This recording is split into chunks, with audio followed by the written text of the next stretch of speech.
And everybody kept telling me, you know, life as you know it is over. Sudden, dreadful pain. Could do virtually nothing athletically. Now, I couldn't turn my neck at all without having pain. I couldn't sleep from the pain. It was that bad.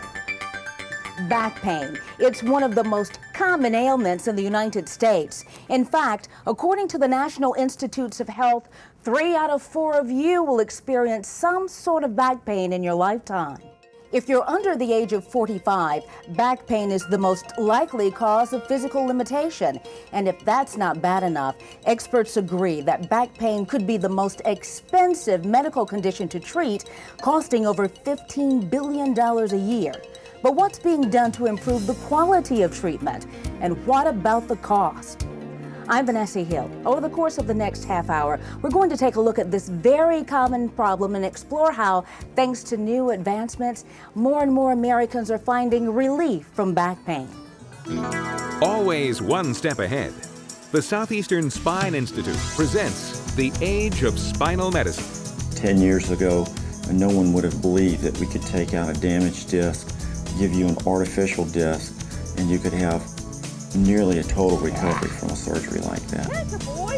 Spinal surgeon Dr. Don Johnson is the founder of the Southeastern Spine Institute in Charleston, South Carolina.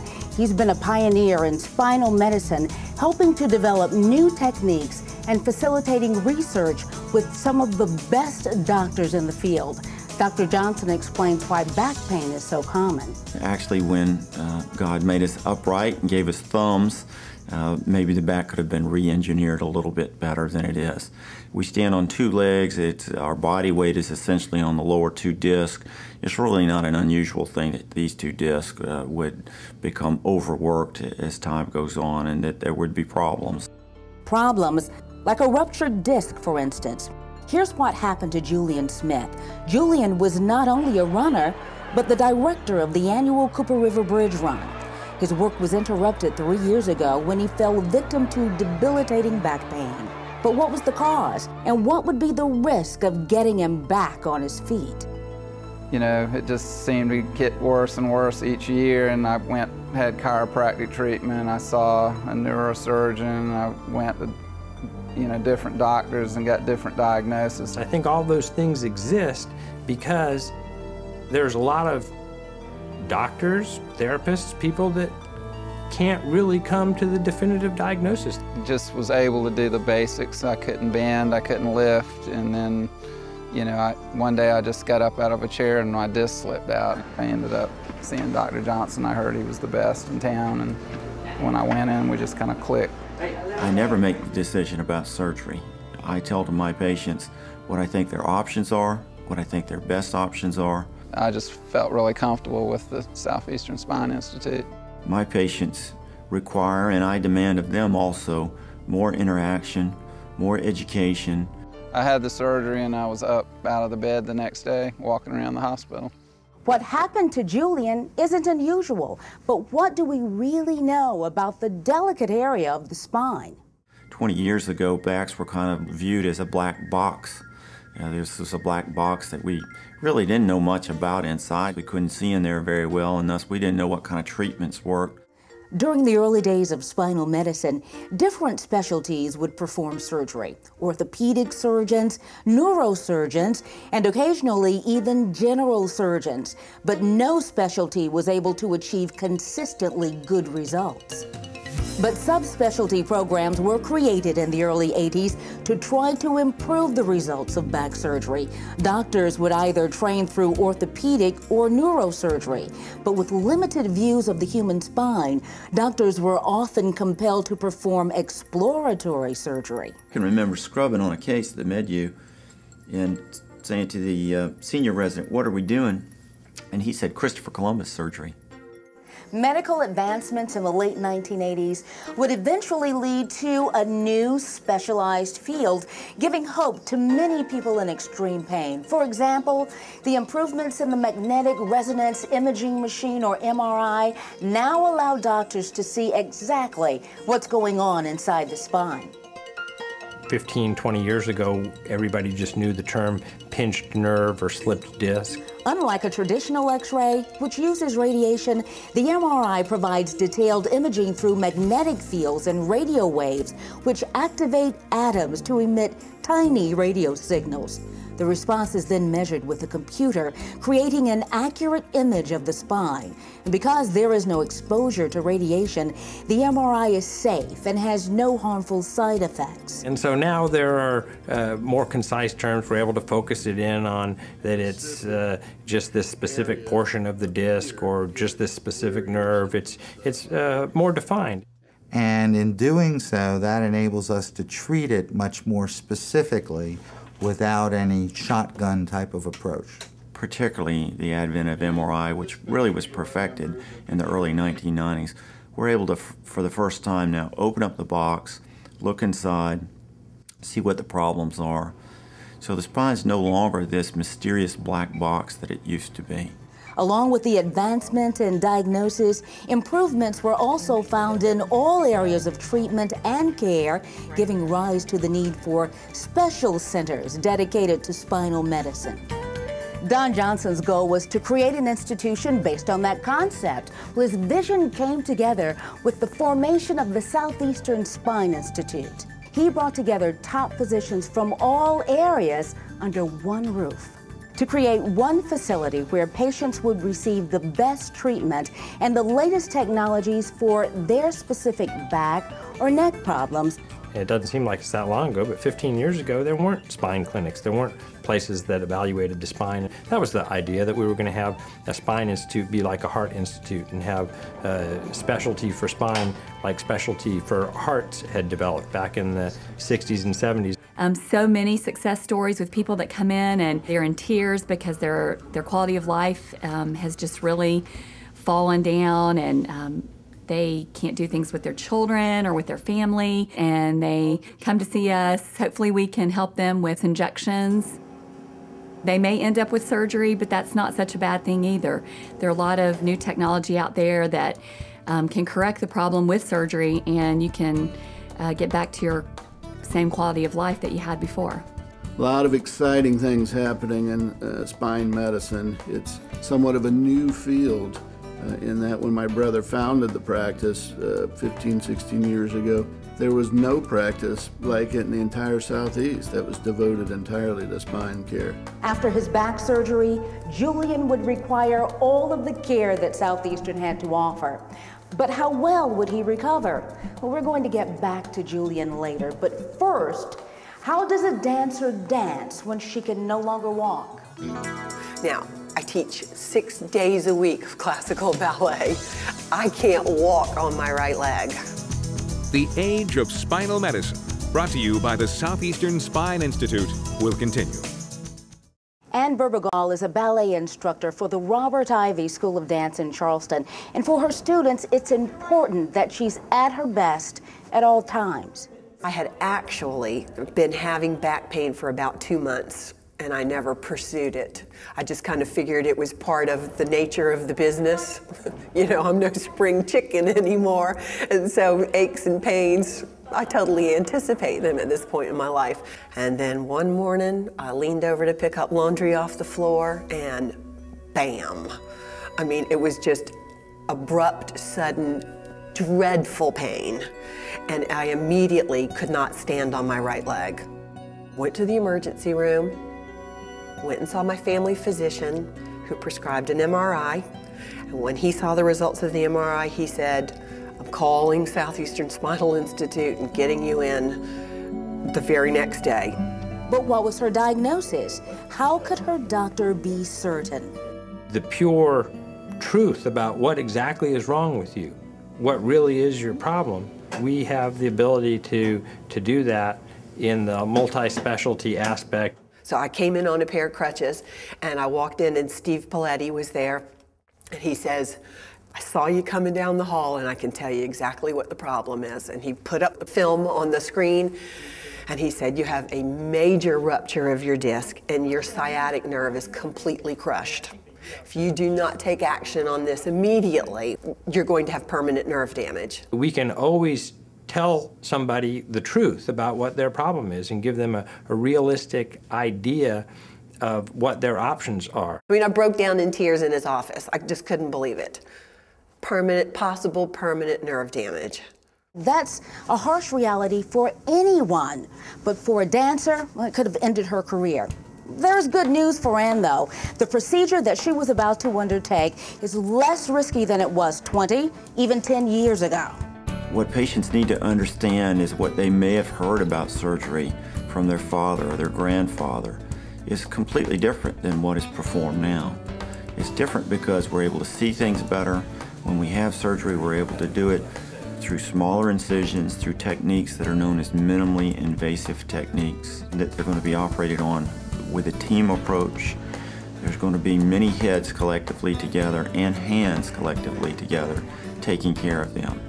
I was back in the studio with my classes 1 week to the day. That's pretty remarkable.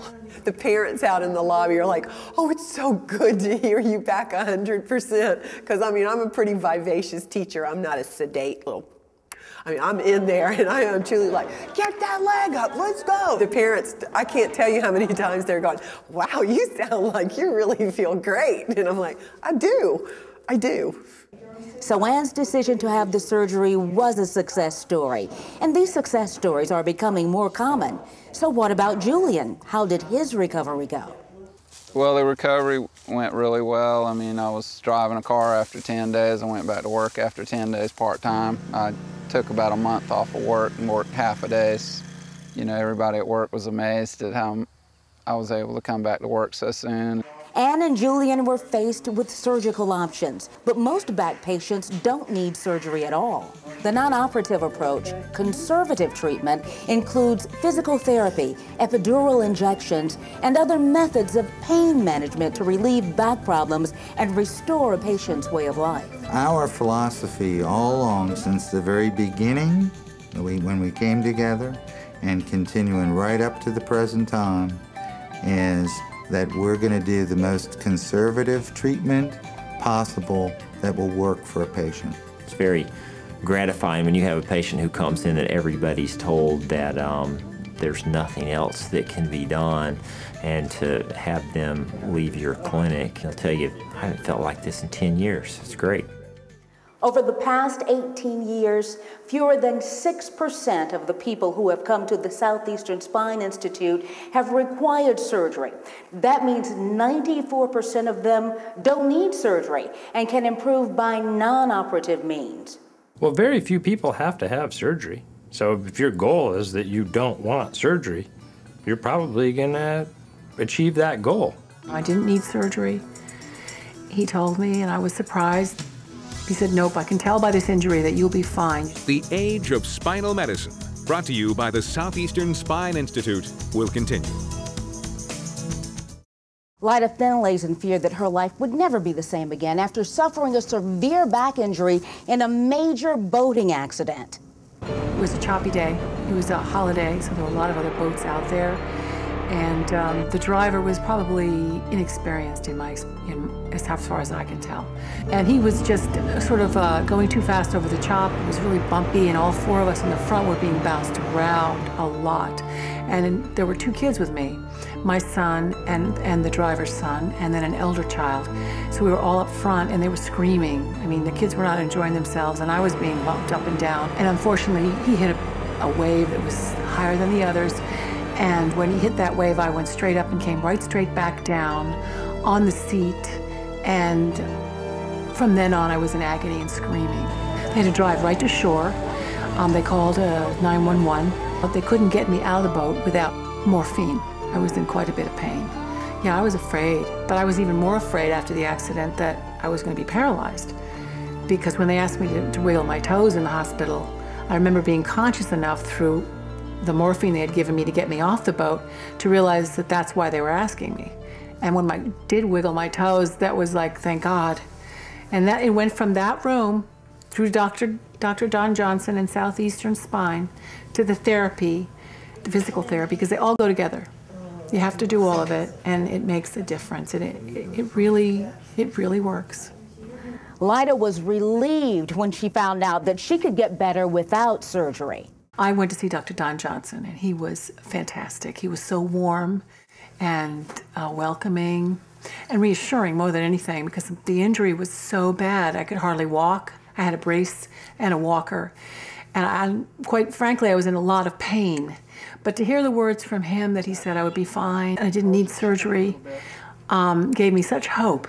When I left, I felt fantastic. Up until that moment, I just didn't know what to think. And he was really great.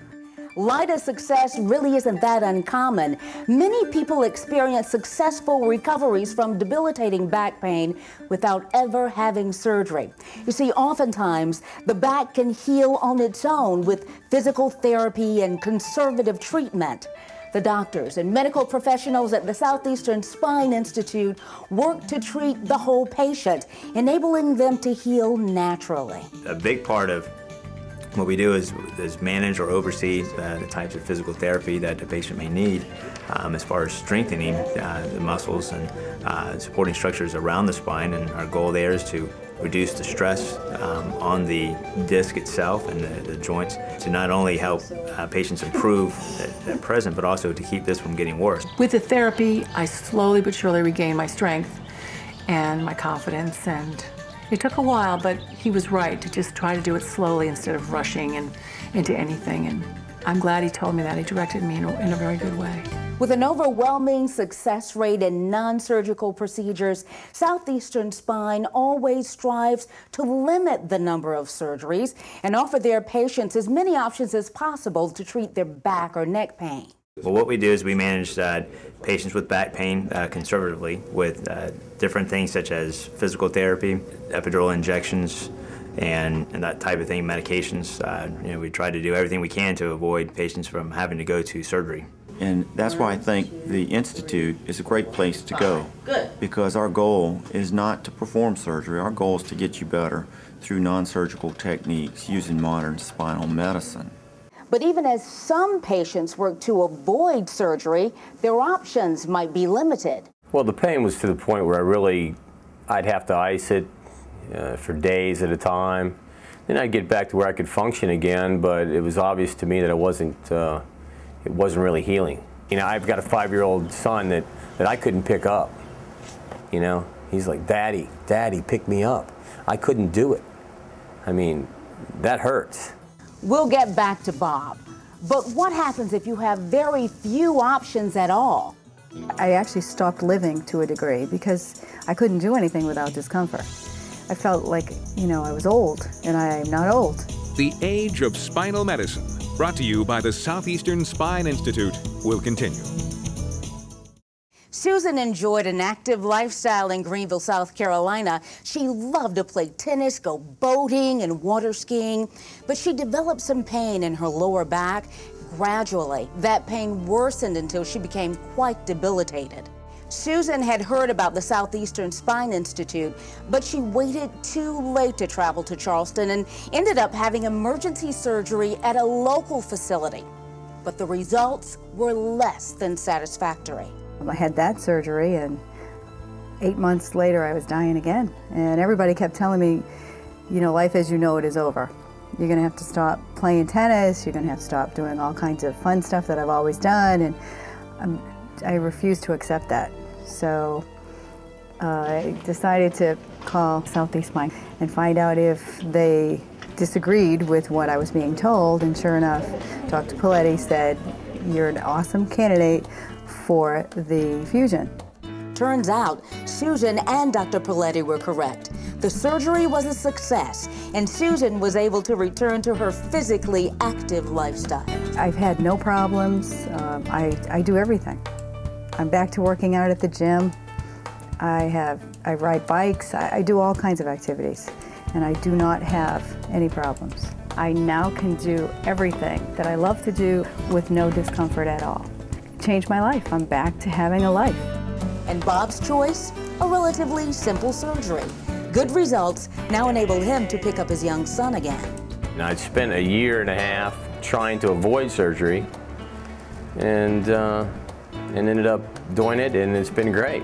My only regret is that I had waited years to feel good again. The medical team at the Southeastern Spine Institute makes a difference by taking time with each patient. Working together, they find the best solution for each patient's specific back problem. I think in order to help patients reach their maximum potential, it's not so straightforward that you can just look at a picture or just examine the patient. I think you have to know something about the patient personally. We were fly fishing in Canada for 8 fun. hours a day of him going like that, which is... Well, I don't think I could have told you to give that up. You have to know about their life, their marriage, their children, their job, their hobbies. All of these factors can be very important. Other factors in their life that are causing stress, for example, oftentimes can play a big part in their manifestation of back pain. I've been able to assemble a group of really brilliant, subspecialized experts in what we do, and we all complement one another very well. I don't do everything in spinal medicine. None of my partners do. In fact, no individual could in this day and age. But collectively, if you look through the expertise of all of us here, we've got just about everything covered in terms of what's available in modern medicine for spinal care. This team concept works well for both the patients and the doctors. You know, we wanted to have a facility that we could provide every line of service that we offer under one roof. The Age of Spinal Medicine, brought to you by the Southeastern Spine Institute, will continue. Mayor William Piegler's busy lifestyle was limited by his back pain. Well, with so many people depending on him, the mayor knew he had to do something. I'm a very busy person. You know, I see not only am I the mayor, I'm the senior partner of a law office, which also has another office in Pawleys Island. I'm also on various boards, so I do a lot of stuff. I still got the work done, but I was unable to keep up with the volume of work, and I would have to get continuances because I would have a bad night, or I couldn't walk the next day because it was just so painful. And, you know, it impacted my ability to make a living. I mean, it was not fun. It really wasn't. The longer a patient waits to come see us, they develop more of a chronic condition where they get this chronic inflammatory state that is much more difficult to get under control and treat. So I had pain and numbness on both legs. My hips would hurt. I mean, you know, if I turned the wrong way, I'd pretty much go down. I mean, it was not a good thing. And you know, like I said, I've forgotten about all that for the most part because I don't have to live it anymore. So much experience within our group in treating these types of problems enables us to get right to the heart of the problem. That we're able to do that even when people have gone to 1, 2, 3, 4 other doctors and haven't had any success. There is a team approach at Southeastern Spine. You don't feel like a number when you walk in the door. They seem to, know you by name when you come in. They make you feel comfortable. They're a well-oiled machine, if you will, because each person there seems to know their part, and with the focus being on the, on the patient. It is important as part of our culture. We strive to do our best with making every patient experience as positive as we can. I think everybody is here for the same reason. The doctors, the medical assistants, the nurses, the x-ray techs. We have a wide variety of things to offer for patients, and I think we're all here to help the patients get better. I open the mail, I see the letters we get from patients, just so grateful that they've gotten back to a normal life. Back pain is debilitating. It can have you laying flat on the floor in pain. And to go from a patient in the waiting room laying down, literally, to getting up and being able to walk and bend and just thank you over and over again, it's very rewarding. I like my job. I like taking care of these patients and like making people better, and like having success in getting people's pain under control.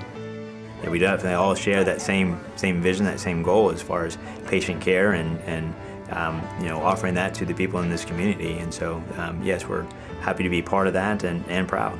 And here at the Southeastern Spine Institute, the science of spinal medicine continues, taking part in national studies involving the latest in medical technologies and procedures, like performing some of the first artificial disc replacement surgeries in all of the United States. I found that Southeastern Spine Institute was participating in a study on the artificial disc. So I called up, made an appointment, went in on December 18th, I'll never forget it, and had my surgery January 8th. And it's been a miracle. I got out of the hospital in less than 48 hours after my surgery. I walked 3 miles that day, and I stood in the kitchen and peeled and deveined 5 pounds of shrimp and made shrimp scampi for dinner. Something I couldn't do before. I couldn't stand in the kitchen to cook dinner.